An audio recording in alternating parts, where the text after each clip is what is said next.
తెలంగాణలో పోటాపోటీగా బతుకమ్మ వేడుకలు జరగబోతున్నాయి. బతుకమ్మ వేడుకలను క్యాప్చర్ చేసే పనిలో కాంగ్రెస్ పడింది. ఊరూరా ఘనంగా నిర్వహించాలని పిలుపునిచ్చింది. అన్ని వర్గాలు ఒకే చోట బతుకమ్మ వేడుకలు నిర్వహించేలా ప్లాన్ చేయాలని పార్టీ శ్రేణులకు సూచించింది. అటు బతుకమ్మ పాటలతో కాంగ్రెస్ పై పోరుబాటుకు బీఆర్ఎస్ సిద్ధమైంది. తెలంగాణలో బతుకమ్మ పండుగకి క్రేజ్ నెక్స్ట్ లెవెల్లో ఉంటుంది. గతంలో మాదిరిగా కాకుండా అన్ని వర్గాలు ఏకమవ్వడం, బతుకమ్మ వేడుకలు ఊరూరా ఘనంగా నిర్వహించేలా చూడాలని కాంగ్రెస్ పిలుపునిచ్చింది. అటు పార్టీ ఇటు ప్రభుత్వం బతుకమ్మ వేడుకలను మరింత చేరువ చేసే పనిలో పడింది. మా మహిళా సోదరులందరూ కూడా బతుకమ్మలో 9 రోజులు పాల్గొనాలి. ఫైనల్ డే రోజు లాల్బాగ్ స్టేడియంలో జరిగే ఉత్సవంలో కూడా మీరందరూ పాల్గొనాల్సిందిగా నేను విజ్ఞప్తి చేస్తా ఉన్నాను. హైదరాబాద్ లో చెరువుల ప్రాధాన్యత తెలిపేందుకు బతుకమ్మ కుంటను ఫోకస్ చేయాలని నిర్ణయించింది. గతంలో ఈ చెరువు పూర్తిగా కబ్జాకి గురైంది.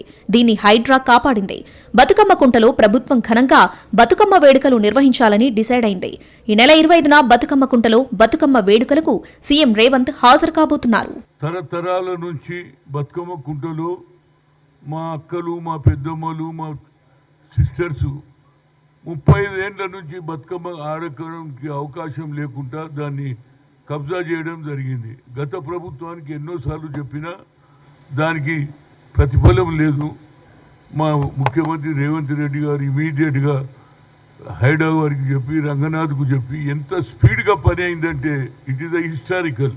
బతుకమ్మ వేడుకల్లో ఈసారి ప్రభుత్వం గిన్నీస్ రికార్డ్ కోసం ప్రయత్నం చేస్తుంది. 21 నుంచి బతుకమ్మ వేడుకలు మొదలు కాబోతున్నాయి. 31 వరకు నిర్వహిస్తున్నారు. 21న 1000 స్తంభాల గుడిలో ఘనంగా ప్రారంభించాలని ప్రభుత్వం నిర్ణయించింది. ఇక ఈ నెల 28న 63 ఫీట్ల బతుకమ్మను పేర్చి ఎల్బీ స్టేడియంలో వేడుకలు నిర్వహించబోతున్నారు. గిన్నీస్ రికార్డ్ సాధించేలా బతుకమ్మ వేడుకలు జరగబోతున్నాయి.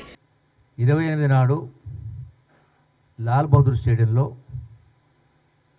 10,000 మందితోటి బతుకమ్మను, అంటే అది కూడా 63 ఫీట్ల బతుకమ్మను ఏర్పాటు చేసే కార్యక్రమం చేస్తాము. అంటే ఒక గిన్నీస్ బుక్ రికార్డులో రిజిస్టర్ అయ్యే విధంగా, అంటే తద్వారా ప్రపంచానికే చాటి చెప్పే విధంగా ఇంత గొప్ప పండుగ అంటే ఒక గుర్తింపు పొందే విధంగా. అయితే బతుకమ్మ వేడుకలలోనే మహిళా సంఘాలకు చీరలు కూడా ఇవ్వబోతుంది ప్రభుత్వం. సంఘాల్లో ఉన్న మహిళలకు క్వాలిటీతో కూడిన చీర ఇవ్వబోతున్నారు. ఇప్పటికే చీరలన్నీ వచ్చేశాయి. ఇక పంపకమే మిగిలింది. మరోవైపు బీఆర్ఎస్ ఈ సంబరాలను మరో రూపంలో ఉపయోగించుకోవాలని చూస్తుంది. ప్రభుత్వంపై విమర్శలు చేయడానికి ఏ అంశం కలిసి వస్తుందా అని ఎదురుచూస్తున్న ఆ పార్టీ ఈ బతుకమ్మ వేడుకలను ఉపయోగించుకోబోతుంది. ఉద్యమ సమయంలో తెలంగాణ రాష్ట్రం కోసం పాటను రూపొందించి జనాల్లోకి ఎలా వెళ్లిందో అలానే మరోసారి సిద్ధమైంది. ముఖ్యంగా మహిళలను ఆకర్షించాలన్నా, ప్రభుత్వంపై విమర్శలు చేయాలన్నా పాటల రూపంలోనే అది సాధ్యమవుతుందని బీఆర్ఎస్ భావిస్తోంది. రాష్ట్ర వ్యాప్తంగా పార్టీ మహిళా నేతలు, కార్యకర్తలతో పెద్ద ఎత్తున బతుకమ్మ పండుగ నిర్వహించేందుకు ఏర్పాట్లు చేస్తుంది బీఆర్ఎస్. రేవంత్ సర్కార్ ఇచ్చిన హామీలను ప్రశ్నిస్తూ 3 బతుకమ్మ పాటలను రూపొందించింది. 6 గ్యారంటీల నుంచి మొదలు ఇతర హామీలు ఏమయ్యాయంటూ కాంగ్రెస్ ప్రభుత్వాన్ని నిలదీస్తూ బతుకమ్మ పాటలను ప్రజల్లోకి తీసుకెళ్లేలా ప్లాన్ చేశారు బీఆర్ఎస్ నేతలు.